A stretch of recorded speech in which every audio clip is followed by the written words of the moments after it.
Kisah Nabi Muhammad Sallallahu Alaihi Wasallam. Kisah cinta Zainab dan Abu Al-Ash. Ketika Zainab binti Muhammad masuk Islam, ia mengajak serta Abu Al-Ash bin Rabi. Namun suaminya menolak ajakan mulia tersebut. Terlebih lagi, Zainab tidak dapat berbuat apa-apa saat suaminya tidak mau menceraikannya. Setelah melalui sebuah peristiwa besar, akhirnya atas izin Allah, Abu Al-Ash menyatakan keislamannya. Zainab adalah anak kedua sekaligus putri pertama Rasulullah Shallallahu Alaihi Wasallam dan Bunda Khadijah. Sebagai anak yang lahir dari rahim Bunda Khadijah, tentu saja ia mewarisi keteladanan beliau. Apalagi ayahnya adalah seorang utusan yang mulia. Sebagai anak yang paling tua, Zainab terbiasa membantu Bunda Khadijah melakukan pekerjaan rumah dan menjaga adik-adiknya. Bahkan Zainab dianggap oleh Fatimah, si anak bungsu, sebagai ibu kecilnya. Zainab sangat menyayangi adik-adiknya, begitu pula sebaliknya. Hingga suatu ketika, Zainab dipersunting oleh Abu Al-Ash bin Rabi dan harus berpisah dengan adik-adiknya. "Wahai adik-adikku tersayang, jangan bersedih di hari pernikahanku. Lihatlah, semua orang di sini berbahagia. Mengapa wajah kalian cemberut? Kami ikut berbahagia melihatmu bahagia. Hanya saja, nanti kita akan jarang bertemu. Tenang saja, aku akan sering menemui kalian jika suamiku memberi izin." Semua orang menyambut dengan gembira pernikahan Zainab dan Abu Al-Ash. Apalagi Rasulullah Shallallahu Alaihi Wasallam dan Bunda Khadijah sebagai wali Zainab merasa lega telah menyerahkan tanggung jawab putri tercinta mereka kepada laki-laki yang tepat. Abu Al-Ash adalah sepupu Zainab dari keluarga Bunda Khadijah. Dia seorang pemuda yang pandai dan cekatan dalam berdagang. Hanya saja dalam kesehariannya, Abu Al-Ash masih suka menyembah berhala. Setelah resepsi pernikahan usai, Zainab pindah ke rumah suaminya dan membangun keluarga baru. Setahun kemudian, anak pertama mereka lahir, seorang bayi laki-laki yang diberi nama Ali. "Dia bayi laki-laki, wahai istriku. Engkau sungguh wanita yang hebat. Terima kasih telah bersusah payah melahirkan anak kita." Abu Al-Ash sangat mencintai Zainab. Ia sangat memuliakan istrinya, terlebih ketika Zainab melahirkan anak kedua mereka. Seorang putri mungil diberi nama Umamah. Zainab adalah istri yang taat pada suami dan ibu yang tangguh dalam mendidik anak-anak. "Wahai istriku, aku akan pergi berdagang selama beberapa hari. Engkau baik-baiklah di rumah bersama anak-anak. Doakan aku." "Engkau adalah orang yang pertama yang aku sebut dalam doaku, wahai suamiku. Berhati-hatilah dan kembalilah dengan selamat." Sewaktu suami Zainab pergi berniaga, di Mekah ramai terdengar kabar tentang Muhammad. Ada yang mengatakan bahwa ayahnya seorang utusan Allah Subhanahu wa Ta'ala. Untuk memastikan kabar tersebut, Zainab pulang ke rumah orang tuanya dan menanyakannya kepada ibunya. "Wahai bunda, apakah itu benar ayah adalah seorang utusan Allah Subhanahu wa Ta'ala dan nabi terakhir?" "Ya, hal itu benar anakku. Beliau diutus Allah Subhanahu wa Ta'ala untuk menyebarkan agama Islam, agama rahmatan lil alamin. Akankah engkau mau ikut bersama kami masuk Islam, wahai putriku tersayang?" "Tentu saja, sesungguhnya Tuhanku yang lebih berhak atas hidupku." Dalam perjalanan pulang, Zainab sangat senang. Ia tak sabar menceritakan berita bahagia ini kepada suaminya, Abu Al-Ash. Beberapa hari kemudian, Abu Al-Ash pulang dari perniagaannya. Segera saja, Zainab mengajaknya bicara tentang kenabian ayahnya. Namun reaksi Abu Al-Ash membuatnya terkejut. "Wahai Zainab, engkau pasti tahu bahwa aku sangat mencintaimu. Tapi aku tidak bisa begitu saja ikut agama ayahmu karena engkau. Tidak semudah itu keyakinanku berubah." "Tapi suamiku, Islam adalah agama yang paling benar di muka bumi ini. Apakah engkau tidak mempercayai ayahku?" "Sudahlah, aku tidak ingin berdebat tentang ini. Bukan berarti aku tidak mau masuk Islam, lantas aku tidak menghormati mertuaku. Jangan memaksaku. Zainab hanya bisa pasrah dan berdoa agar suaminya mendapatkan hidayah dari Allah Subhanahu wa Ta'ala. Ya Allah, ya Tuhanku, bukakanlah pintu hati suamiku. Hamba yakin dia bukan orang yang keras, maka lunakkanlah hatinya untuk menerima Islam. Sementara itu, Abu Al-Ash bimbang dengan keputusannya untuk masuk Islam atau tetap menjadi kafir. Ia tidak mau orang-orang dari kaumnya menganggap bahwa dirinya masuk Islam demi istrinya. Waktu berlalu, tantangan kaum muslimin di Mekah semakin berat. Orang-orang yang memusuhi Nabi Muhammad SAW mulai menghasut Abu Al-Ash untuk menceraikan Zainab. Namun Abu Al-Ash tetap tidak mau menceraikan Zainab dan juga enggan masuk Islam. Hal ini membuat Zainab sedih. Padahal dalam Islam, seorang muslimah tidak diperkenankan menikah dengan seorang kafir. Ya Allah, sekarang aku benar-benar merasa sendirian di sini. Ibuku tercinta telah meninggal dunia. Ditambah lagi ayah dan adik-adikku telah hijrah ke Madinah. Aku rindu sekali dengan mereka. Berikan hamba jalan keluar dari permasalahan ini, ya Allah. Pada 17 Ramadan tahun 2 Hijriah, terjadi perang Badar antara kaum muslimin dan kaum musyrikin. Letaknya 80 mil dari kota Madinah. Pasukan dari kaum muslimin berjumlah 313 orang, sedangkan pasukan dari kaum musyrikin sebanyak 1000 orang. Suaminya, Abu Al-Ash, berada di barisan kaum musyrikin yang dipimpin oleh Abu Jahal. Bagaimana hasil perangnya, wahai paman? Kami kalah, meskipun jumlah pasukan kami lebih banyak. Suamimu sekarang menjadi tawanan pasukan muslim di Madinah. Jika ingin ia dibebaskan, bayarannya sangat mahal. Mendengar kabar tentang kemenangan umat Islam, Zainab sangat bersyukur dan lega. Itu berarti ayahnya masih hidup. Namun, tiba-tiba ia teringat akan suaminya. Lalu muncul keinginannya untuk menebus Abu Al-Ash. Kemudian ia menemui saudara Abu Al-Ash yang bernama Amr bin Robi. Wahai Amr, aku ingin engkau memberikan kalung ini sebagai tebusan suamiku. Keluarga kami bisa menebusnya. Wahai Zainab, tidak perlu repot-repot. Terimalah, ini permintaan terakhirku sebagai istrinya. Amr bin Robi berangkat menuju ke Madinah dan menemui Rasulullah SAW. Lalu ia menyerahkan kalung dari Zainab kepada beliau. Rasulullah SAW tercengang melihat kalung yang dibawa saudara Abu Al-Ash. Itu adalah kalung pemberian Bunda Khadijah kepada Zainab di hari pernikahannya. Seketika itu juga Rasulullah tersentuh hatinya dan menawarkan sebuah syarat. Maukah kalian membebaskan Abu Al-Ash dengan syarat ia harus melepaskan Zainab dan mengembalikannya padaku? Hei, jawablah, wahai Abu Al-Ash. Baiklah, aku akan menceraikan Zainab. Sesungguhnya, Zainab tidak halal untukmu, wahai Abu Al-Ash. Akhirnya Zainab dan Abu Al-Ash berpisah. Sudah semestinya aku mengembalikan engkau kepada ayahmu. Kembalilah padanya. Meskipun berat melepaskan statusnya sebagai istri Abu Al-Ash, namun Zainab sadar bahwa perintah Allah dan Rasul-Nya jauh lebih penting dari sekedar perasaannya. Mari kita berangkat, wahai Zainab. Rasulullah telah menunggumu di Madinah. Genap 6 tahun, Zainab dan Abu Al-Ash berpisah. Suatu ketika, Abu Al-Ash bersama kafilah dagangnya pulang melewati Madinah. Di perbatasan kota, mereka dihadang oleh pasukan muslimin. Namun beruntungnya, Abu Al-Ash dapat meloloskan diri. Tak disangka, Abu Al-Ash menuju rumah Zainab dan meminta perlindungan darinya. Zainab terkejut dengan kedatangan mantan suaminya. Mengapa engkau datang kemari? Wahai Zainab, pasukan muslimin telah merampas harta kafilah dagang kami. Tolong jadi jaminan untukku. Bukankah aku masih keponakan dari Bunda Khadijah dan ayah dari anak-anakmu? Engkau tahu bahwa aku bukan orang jahat. Baiklah, aku akan coba bicara dengan kaumku. Mendengar ketulusan Abu Al-Ash, Zainab luluh dan berbicara kepada kaumnya.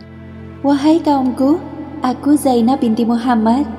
Di sini ada saudaraku, anak dari paman dan bibiku, serta ayah dari anak-anakku. Abu Al-Ash. Aku ingin kalian memberi perlindungan kepadanya." Rasulullah Shallallahu Alaihi Wasallam yang mendengar ucapan putrinya dapat merasakan ketulusan Zainab terhadap mantan suaminya, Abu Al-Ash. "Wahai putriku, muliakanlah tempatnya dan jangan sampai ia berhubungan denganmu. Sesungguhnya engkau tidak halal baginya." "Baik, terima kasih ayah."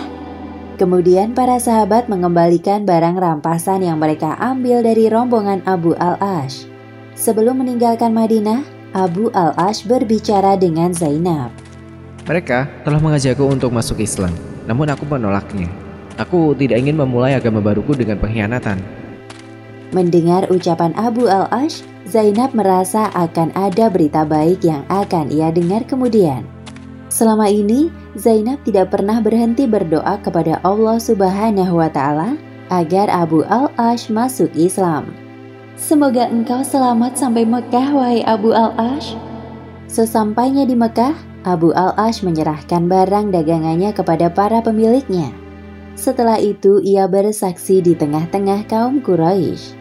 Setelah aku memberikan hak-hak kalian, aku ingin bersaksi di hadapan kalian semua bahwa tiada Tuhan selain Allah dan Muhammad adalah utusan Allah. Sekarang aku masuk Islam tanpa ada paksaan dari siapapun.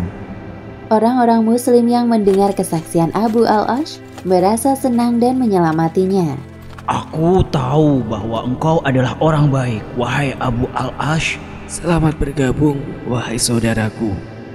Setelah menyelesaikan urusannya di Mekah, dengan penuh semangat, Abu Al-Ash kembali ke Madinah dan langsung menemui Rasulullah sembari menyatakan kesaksiannya. "Alhamdulillah, Maha Suci Allah, dialah Allah Tuhan yang membuka pintu hatimu. Ketahuilah, sesungguhnya Islam memudahkan hidupmu dan mendekatkanmu dengan kebahagiaan, ketenangan, wahai Abu Al-Ash. Aku izinkan engkau untuk kembali bersama dengan putri tercintaku." Terima kasih, wahai Rasulullah. Zainab sangat bahagia mendengar kabar Abu Al-Ash telah masuk Islam. Ditambah lagi, Rasulullah mengizinkan mereka untuk kembali bersama. "Terima kasih ya Allah, Engkau telah mengabulkan permintaanku di saat yang tepat." Akhirnya, Zainab dan Abu Al-Ash bersatu kembali menjadi pasangan suami istri. Kali ini pernikahan mereka terasa lengkap atas naungan agama Islam. Abu Al-Ash sangat bersyukur bertemu dengan sosok wanita penyabar, tangguh, dan berhati lembut seperti Zainab. Wahai istriku, terima kasih telah bersabar menungguku kembali. Aku senang kita semua dapat berkumpul lagi seperti dulu kala, wahai ayah dan ibu. Sesungguhnya ketetapan Allah itu nyata dan tidak dapat diubah. Pada tahun 8 Hijriah, Zainab berpulang ke rahmatullah di usia 30 tahun karena menderita sakit. Tentunya kepergian Zainab ini menggoreskan luka yang dalam di hati Abu Al-Ash. Sekali lagi, terima kasih istriku telah hadir dan melengkapi hidup kami. Aku dan anak-anak akan selalu mendoakanmu. Dia adalah putri terbaikku, ya Allah. Berikan tempat terbaik untuknya di sisimu. Rasulullah Shallallahu Alaihi Wasallam yang ditinggalkan oleh Khadijah, istri tercinta, dan Ruqayyah harus merasakan lagi duka atas meninggalnya Zainab. Demikianlah akhir kisah cinta Zainab dan Abu Al-Ash. Hikmah yang dapat kita ambil dari kisah ini: pertama, Zainab merupakan teladan bagi para muslimah agar bersikap sabar, tangguh, taat kepada suami yang soleh, penyayang, serta rendah hati, meskipun ia lahir dari seorang utusan Allah Subhanahu wa Ta'ala. Dan kedua, kita tidak dapat memaksakan seseorang untuk masuk Islam, kecuali Allah Subhanahu wa Ta'ala membukakan pintu hidayah kepadanya. Wallahu a'lam bishawab. Jalanan pemilik dua cahaya, Ruqayyah dan Ummu Kulsum. Ruqayyah dan Ummu Kulsum adalah putri kedua dan ketiga dari pernikahan Muhammad dan Khadijah. Kakak beradik ini memiliki kisah perjalanan hidup yang hampir mirip. Masuk Islam bersama, menikah, dan bercerai di hari yang sama pula. Bahkan, pasca bercerai dari suami masing-masing, Ruqayyah dan Ummu Kulsum menikah lagi dengan laki-laki yang sama, yaitu Utsman bin Affan. namun dalam kurun waktu yang berbeda. Ruqayyah binti Muhammad adalah putri kedua setelah lahirnya Zainab. Ruqayyah menikah dengan Utbah bin Abdul Uzza alias Abu Lahab sebelum usianya menginjak 10 tahun. Begitu juga dengan adiknya Ummu Kulsum yang usianya terpaut 1 tahun lebih muda darinya, dinikahkan dengan Utaibah bin Abdul Uzza. Meskipun kebahagiaan menyelimuti Bunda Khadijah saat menyaksikan akad nikah kedua putrinya, muncul sedikit kekhawatiran dalam benaknya. Ya Allah, mengapa aku terus khawatir akan keselamatan putri-putriku ini? Sejujurnya, hamba takut Ruqayyah dan Ummu Kulsum terpengaruh oleh perangai buruk ibu mertua mereka. Hamba mohon, lindungi putri-putriku dimanapun mereka berada, ya Allah. Ternyata firasat Bunda Khadijah terbukti benar ketika Abu Lahab dan Ummu Jamil mendengar berita tentang Muhammad adalah nabi terakhir yang diutus Allah Subhanahu wa Ta'ala kepada penduduk bumi. Keduanya sangat geram dan menentang. Akhirnya Ruqayyah dan Ummu Kulsum diceraikan oleh suami-suami mereka atas perintah dari Abu Lahab. Walaupun perceraian amatlah menyakitkan hati bagi kedua putrinya, namun Rasulullah SAW justru bersyukur atas hal tersebut. Kedua putri tersayangnya terlepas dari keburukan Abu Lahab dan istrinya. Wahai putri-putriku, janganlah kalian bersedih. Sesungguhnya Allah SWT telah menyelamatkan kalian berdua dari ujian berat, dan yakinlah bahwa setelah kesulitan pasti ada kemudahan. Ruqayyah masuk Islam pada usia 7 tahun, sedangkan Ummu Kulsum pada usia 6 tahun. Mereka masuk Islam bersama-sama dengan Bunda Khadijah, Zainab, dan Fatimah. Selang waktu berganti, Rasulullah SAW menikahkan Ruqayyah dengan Utsman bin Affan. Sahabat beliau dari keturunan bangsawan Quraisy yang beriman, teguh dalam pendirian, dermawan, serta berparas tampan. Ya Allah, aku tidak menyangka akan menikah lagi. Hatiku sangat bahagia. Terima kasih ya Allah, yang Maha Pengasih. Pernikahan Utsman bin Affan dan Ruqayyah binti Muhammad berlangsung pada bulan Rabiul Awal tahun ke-3 Hijriah. Pasca peristiwa kenabian, keadaan kaum muslimin di Mekah sungguh memprihatinkan. Tekanan dari kaum Quraisy yang menolak dakwah Nabi Muhammad SAW semakin berat. Mekah terasa sempit bagi orang-orang muslim yang lemah. Mereka mulai mencari cara agar keluar dari siksaan yang pedih ini. Dalam keadaan sedih dan terdesak, turunlah surat Al-Kahfi yang membawa banyak hikmah. Salah satu hikmahnya dari kisah Ashabul Kahfi, para pemuda yang diberi petunjuk Allah Subhanahu wa Ta'ala untuk hijrah dari tempat kekufuran dan permusuhan demi menyelamatkan agama mereka. Wahai para sahabat, seperti yang kita lihat sekarang ini, bahwa keadaan kaum muslimin di Mekah semakin tersiksa. Aku perintahkan kalian agar hijrah ke Habasyah. Hal ini semata-mata aku lakukan untuk menyelamatkan agama ini. Aku tahu Raja Habasyah yang bernama Asyamah An-Najasyi adalah seorang raja yang adil. Tepatnya pada bulan Rajab tahun ke-5 kenabian, beberapa kaum muslimin hijrah ke Habasyah. Rombongan dipimpin oleh Utsman bin Affan berangkat dengan 12 orang laki-laki dan 4 orang wanita muslim. Ruqayyah, sang istri, juga turut serta.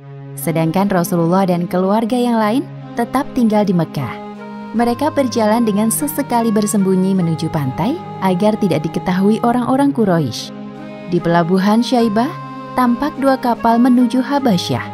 Rombongan kaum muslimin yang dipimpin oleh Utsman turut serta dalam kapal tersebut. Pada suatu ketika, seorang wanita dari suku Quraisy datang menemui Rasulullah SAW. Wahai Rasul, aku melihat menantumu bersama dengan istrinya. Bagaimana keadaan mereka? Dia memegang kendali, membawa istrinya ke atas seekor keledai yang berjalan pelan. Allah SWT menemani keduanya. Mereka berdua adalah penduduk Baitul Haram pertama yang hijrah di jalan Allah setelah Ibrahim dan Lut.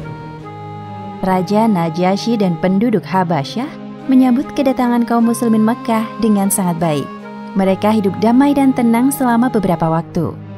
Selama tinggal di Habasyah, Utsman dan Ruqayyah hidup saling mengasihi satu sama lain. Apalagi Ruqayyah jauh dari keluarganya.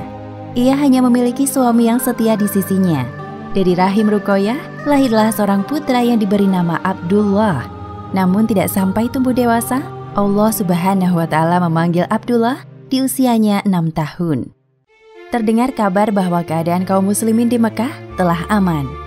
Setelah hijrah selama beberapa tahun, Ruqayyah mulai merindukan keluarganya di Mekah. Wahai suamiku, aku rindu dengan ayah, ibu dan adik-adikku. Bagaimana menurutmu jikalau kita menjenguk mereka ke Mekah? Baiklah, aku dengar keadaan di Mekah telah aman. Besok kita berangkat, wahai istriku. Wah, benarkah itu? Aku tidak sabar menunggu esok hari. Terima kasih, wahai suamiku. Ya, aku juga merindukan kampung halamanku. Walaupun tinggal di sini juga menyenangkan dan jauh lebih aman.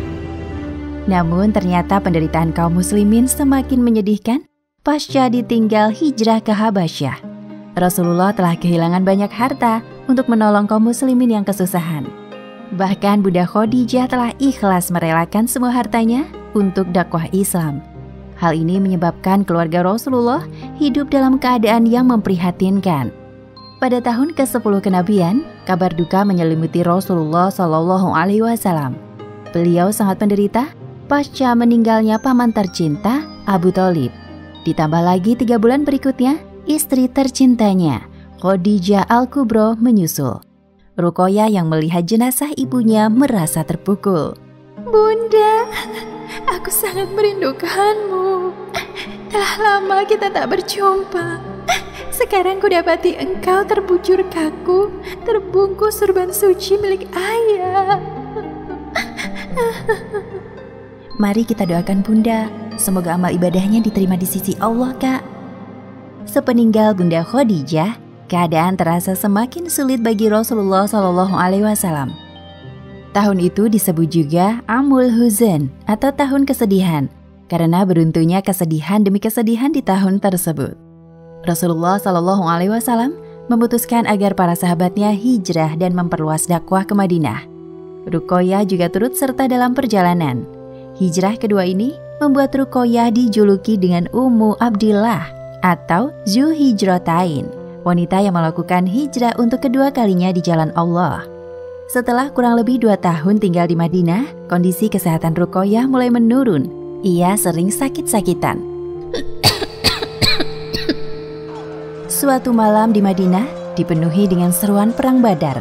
Utsman yang merasa terpanggil untuk terjun ke medan perang tidak dapat meninggalkan istrinya yang sedang sakit sendirian. Tiba-tiba datanglah Rasulullah SAW. Wahai menantuku, aku bebaskan engkau dari perang kali ini. Sebagai gantinya, berikanlah waktu terbaikmu untuk putriku, Ruqayyah. Terima kasih wahai Rasulullah, aku akan menjaganya semampuku. Di malam kemenangan kaum muslimin dalam perang Badar, Ruqayyah menghembuskan nafas terakhir di sisi suaminya tercinta. Wahai istriku, mengapa secepat ini engkau pergi meninggalkanku? Setelah kepergian anak kita, aku hanya memilikimu di sisiku. Ruqayyah meninggal di usia 22 tahun dan dimakamkan di Madinah. Utsman sendiri yang turun ke liang lahat untuk menguburkan jenazah istrinya. Kepergian Ruqayyah menimbulkan kesedihan mendalam di hati Utsman bin Affan. Setahun setelah kepergian Ruqayyah, Umar bin Khattab datang menemui Utsman. Umar menawarkan putrinya yang bernama Hafsah untuk dipinang oleh Utsman. Namun Utsman menolak tawaran tersebut dengan halus. Hafsah, putriku telah kehilangan suaminya di medan perang Badar. Jika engkau bersedia, menikahlah dengannya. Wahai Umar, maaf, aku tidak bisa melakukannya. Sungguh, aku masih teringat akan almarhumah istriku, Ruqayyah. Umar yang merasa kecewa dengan sikap Utsman segera menemui Rasulullah SAW dan mengadukan keluhannya. Ternyata Allah Subhanahu wa Ta'ala telah menempatkan takdir yang lebih baik padanya. Bagaimana jika aku saja yang menikah dengan putrimu, wahai sahabatku? Benarkah itu, wahai Rasul? Tentu aku tidak dapat menolaknya. Alhamdulillah. Kemudian Rasulullah datang menemui Utsman bin Affan untuk menyampaikan hal yang tidak terduga. Wahai menantuku, apakah engkau ingin menikah lagi? Aku punya calon istri untukmu. Bolehkah aku tahu siapa wanita itu, wahai Rasulullah? Dia Ummu Kulsum, adik dari almarhumah istrimu. Apakah engkau bersedia, wahai Utsman? Aku bersedia, wahai Rasulullah. Merupakan sebuah kehormatan bagiku menjadi menantumu untuk kedua kalinya. Pernikahan pertama Ummu Kulsum telah berakhir dengan Utaibah bin Abdul Uzza. Mereka bercerai disebabkan karena perbedaan keyakinan dan perintah dari mertuanya. Bahkan Utaibah melakukan keburukan kepada Rasulullah. Ya Allah, berikanlah balasan yang setimpal atas sikap dan perbuatan buruk anak pamanku yang menyakitkan. Doa Rasulullah itu dikabulkan oleh Allah Subhanahu wa Ta'ala. Dalam sebuah perjalanan, Utaibah diterkam oleh seekor singa yang ganas sampai meninggal dalam keadaan yang mengenaskan. Ummu Kulsum adalah seorang wanita yang cantik. Ia senang memakai jubah sutra yang bergaris. Ia juga wanita yang sabar. Ketika Bunda Khadijah masih hidup, Ummu Kulsum menemani beliau menanggung beban kehidupan dan meringankan kepedihan ayahnya karena gangguan kaum musyrikin yang datang bertubi-tubi. Kenangan kesedihan menghiasi hidup Ummu Kulsum, dimulai dari kepergian Bunda Khadijah di Mekah sampai kepergian kakak tercintanya Ruqayyah. Kini ia hidup dengan Rasulullah dan adiknya Fatimah di Madinah. Pada saat usianya 22 tahun, Rasulullah SAW menikahkan Ummu Kulsum dengan Utsman bin Affan. Setelah 6 tahun menjalani pernikahan, Ummu Kulsum berpulang ke rahmatullah menyusul ibu dan kakaknya. Tepatnya pada bulan Sya'ban tahun ke-9 Hijriah, Ummu Kulsum meninggalkan Utsman tanpa kehadiran seorang anak. Pada hari pemakaman Ummu Kulsum, setelah menyolati jenazah putrinya, Rasulullah bertanya kepada para sahabatnya, dan Abu Thalhah yang menjawab pertanyaan beliau. Adakah seseorang yang tidak mendatangi istrinya semalam? Aku, wahai Rasulullah. Kalau begitu, turunlah engkau ke liang lahat. Utsman bin Affan mendapat julukan Zun Nurain, artinya orang yang memiliki dua cahaya, karena menikahi kedua putri Rasulullah SAW. Demikianlah akhir kisah perjalanan pemilik dua cahaya, Ruqayyah dan Ummu Kulsum.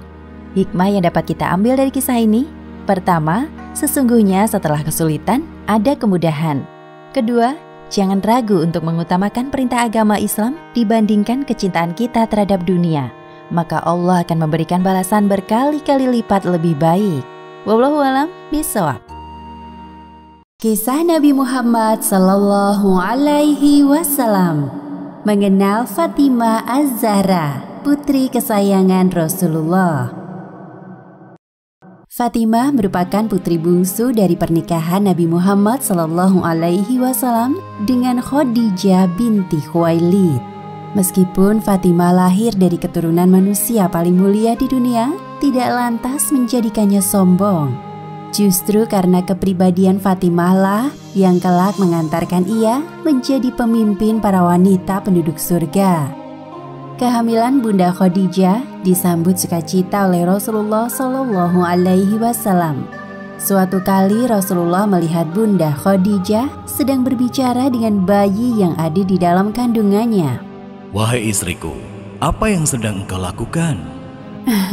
Aku sedang mengobrol dengan bayi yang ada dalam perutku, wahai Rasul. Seakan-akan ia mengerti dengan apa yang sedang aku bicarakan. Aku sangat bahagia setiap kali melakukan hal ini. Beberapa bulan kemudian, kandungan Bunda Khadijah semakin besar. Inilah saatnya bagi Bunda Khadijah untuk melahirkan bayi yang telah beliau kandung selama 9 bulan.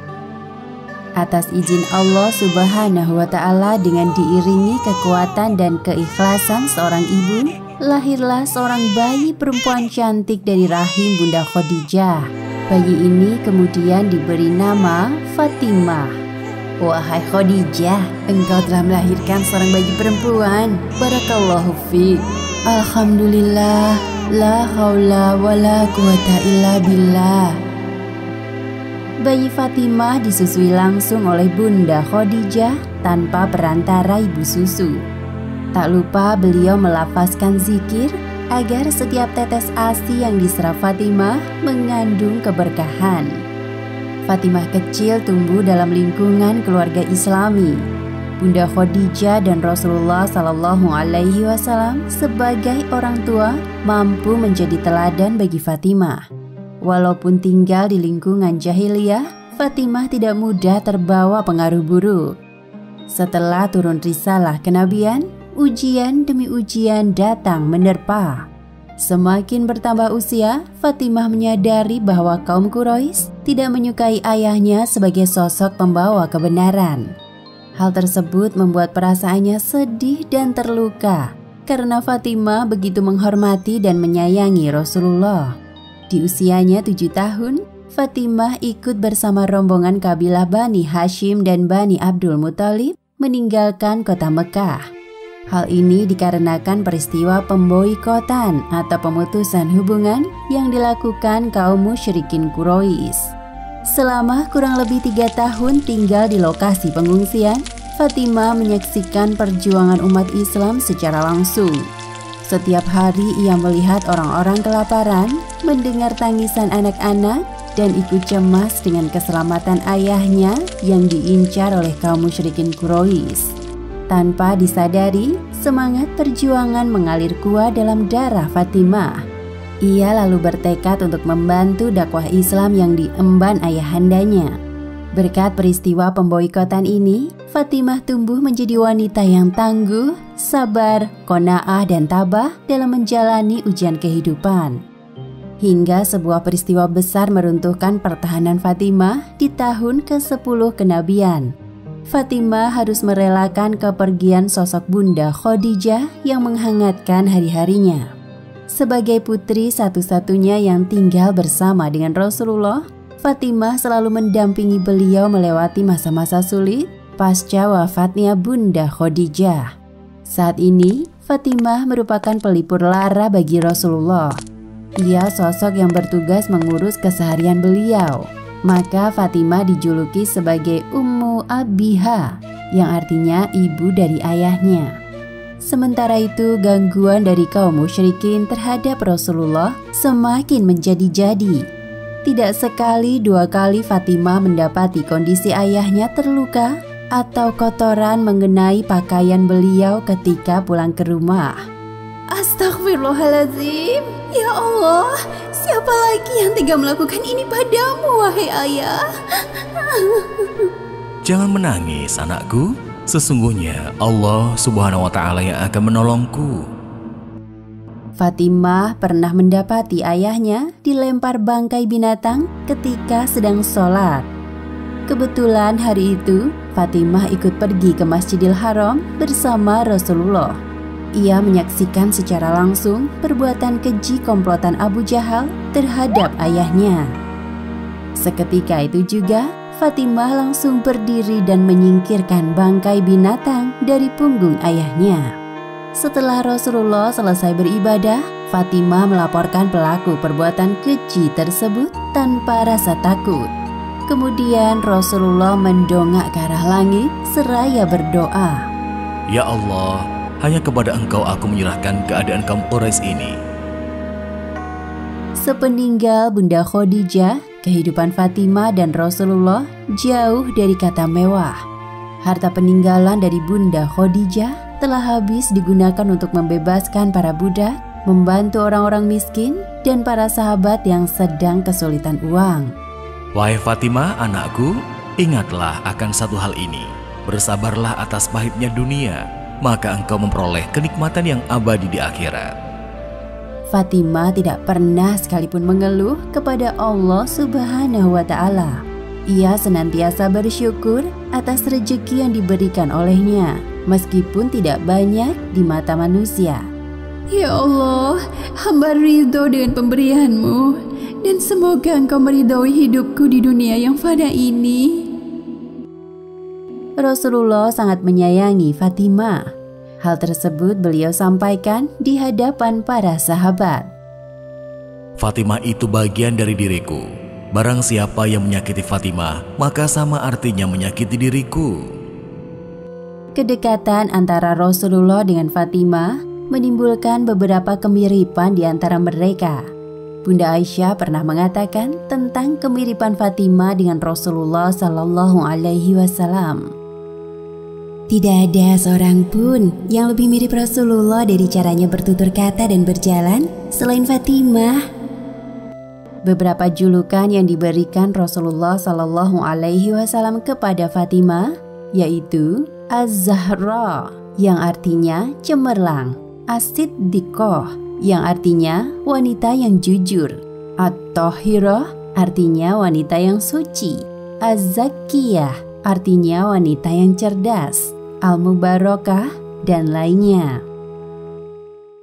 Demikianlah sebagian kisah tentang mengenal Fatimah Az-Zahra, putri kesayangan Rasulullah. Hikmah yang dapat kita ambil dari kisah ini, Pertama, hendaknya kita menjadikan Fatimah sebagai idola para muslimah karena kepribadiannya yang mulia.